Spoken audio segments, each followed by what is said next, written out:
তুমি কি কখনো আকাশের দিকে তাকিয়ে ভেবেছো আকাশটা নীল কেন? লাল, সবুজ বা বেগুনি নয় কেন? চলো আকাশের ভেতরে যাই আর এই রঙিন রহস্যটা খুঁজে বের করি।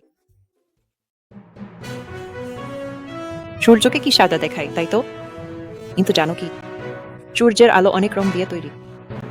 লাল, কমলা, হলুদ, সবুজ, নীল, ইন্ডিগো, বেগুনি সব একসাথে মিশে থাকে। ওরা যখন মহাকাশ দিয়ে ভ্রমণ করে তখন একে অপরের সাথে জড়িয়ে থাকে, ঠিক সেরা বন্ধুদের মতো। কিন্তু যখন সূর্যের আলো পৃথিবীর বায়ুমণ্ডলে প্রবেশ করে তখন সেটা বাতাসের অণু আর চারপাশের ক্ষুদ্র কণার সাথে দেখা হয়। আলোর তরঙ্গগুলো তখন ওদের সাথে ধাক্কা খেতে শুরু করে, ঠিক যেন একটা বল ছোট ছোট কণ করে আঘাত করছে।